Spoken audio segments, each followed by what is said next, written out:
Congratulations on Highly Strung. Thank you. Thank you. My autobiography.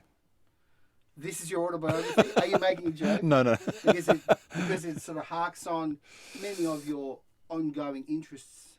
Not to in say life. obsessions. I mean, yeah, which is really what the film's about, ultimately. It's obsession and obsessive behavior and passion and possession and all those things. Well, let's just start right from the beginning. Yep. Okay. This is Highly Strung, is a feature-length documentary about string quartets. Now, any reasonable person would think this might possibly be the most boring possible topic for a documentary. And yet, the film is full of drama, humour, pathos, history. It's rich with themes, with contemporary themes about reality TV, about marketing, about branding, about tradition versus modern. It's Fantastic. such a rich film. Oh, you got it. You got it. So, what went right? How could this possibly be? What happened?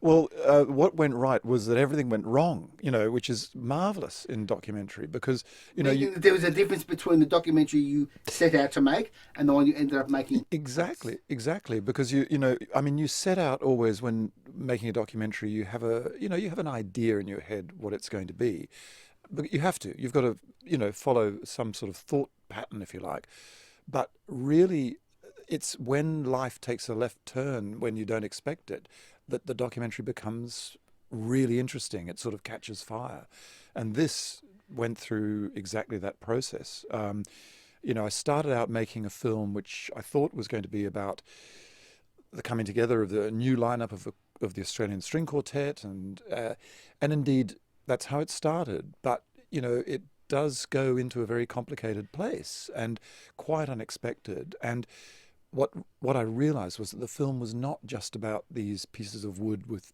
bits of string attached to them, that it was about the people.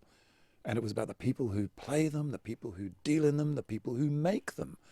And that's, in the end, what documentary is to me. It's the lives of others, if you like. Let's just go to that crucial moment in the film without jumping forward here. Yeah. But you've layered it nicely, explaining that you are basically there filming the coming together of the new string quartet Yes, in Adelaide. yes.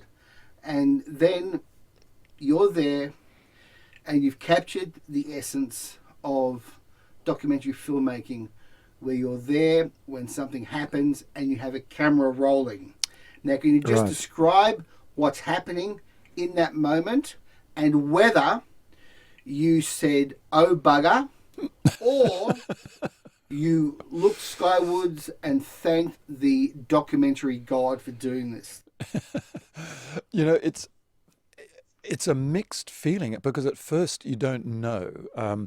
And I had this before with my last documentary on Philip Glass because, there was an extraordinary situation that developed in that film that was completely unexpected when Philip's apparently sort of idyllic marriage and home life sort of disintegrated.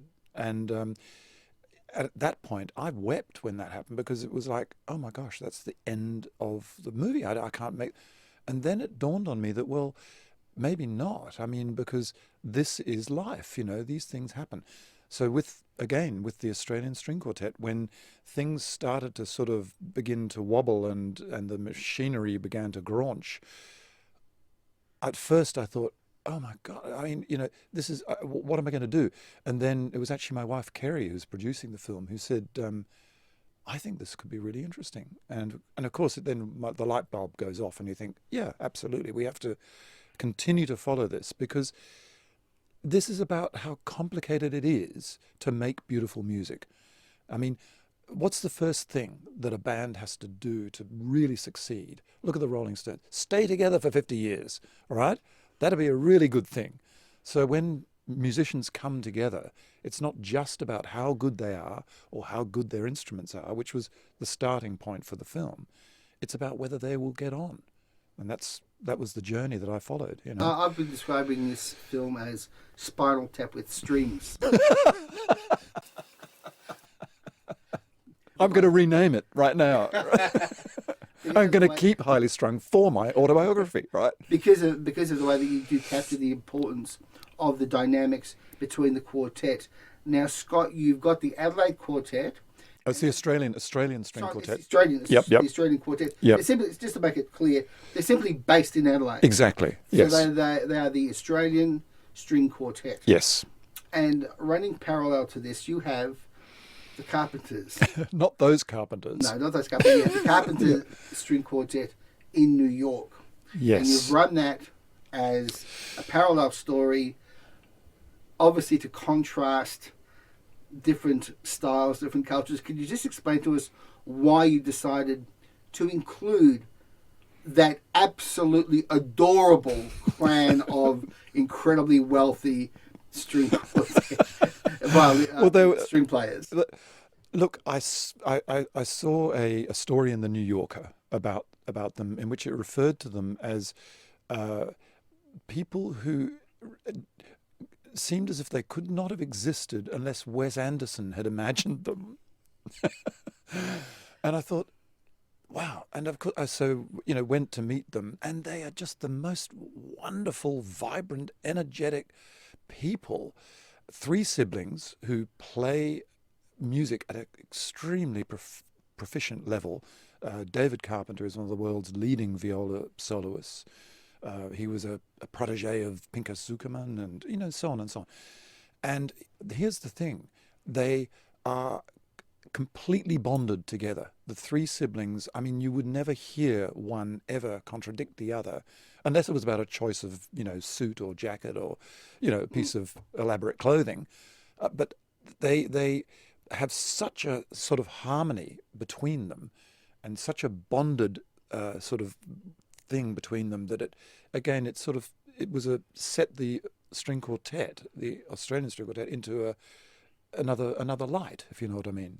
Also, you've got their very American embrace of marketing, of branding, exactly. of style, of selling something, that it's not enough just to have something of exceptional quality, but you have to absolutely go balls and all in selling it.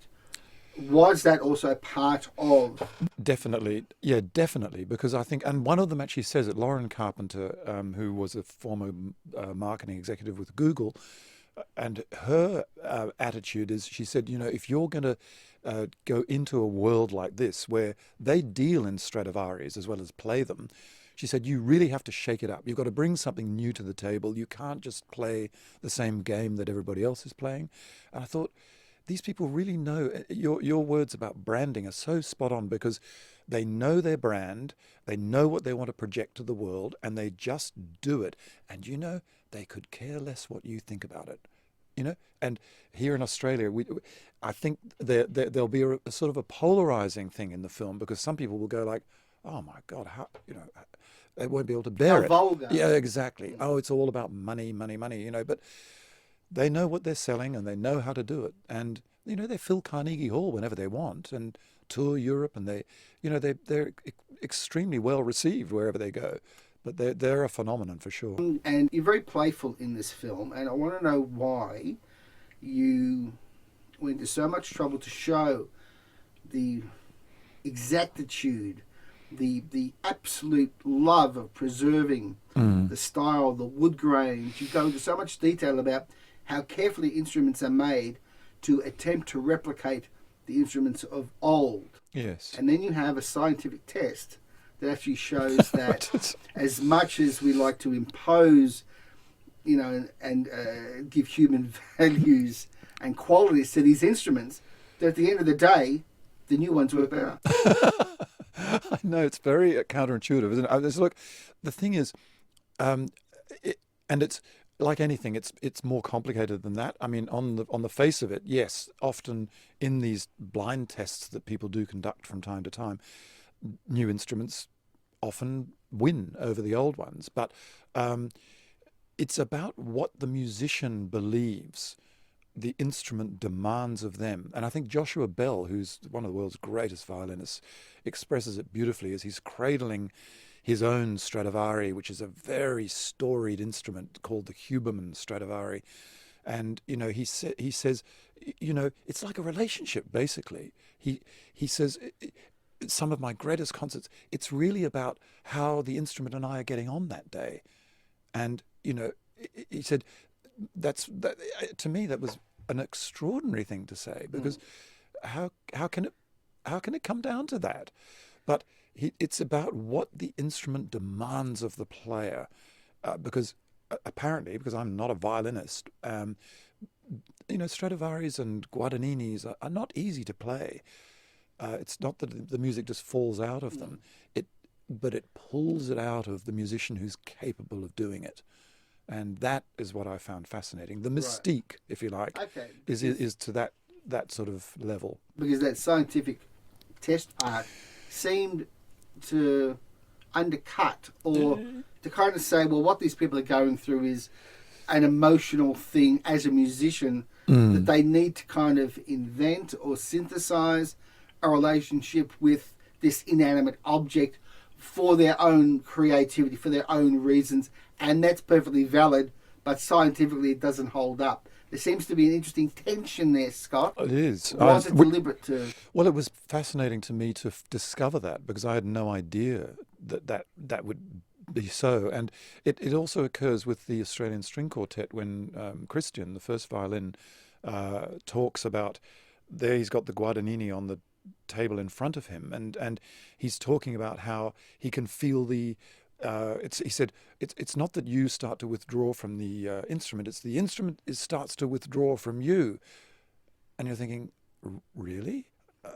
And he's aware of the oddity of what he's saying, and yet it's still valid for him to say it. It's a beautiful exploration of that whole sensual connection with instruments. The depth of feeling, and we also get it from Joanna, the second violin in the string quartet, where she talks about how she's never felt such affection, such bonding with an instrument ever before, and so on. And so they talk about them in metaphors all the time. They're like a fast car, they're like a Lamborghini, they're like a Ferrari, or this one's like a little English Datsun, and I'm just fascinated by that fact that they're not just violins and violas and cellos. They are somehow animated with a force that is palpable to the musician.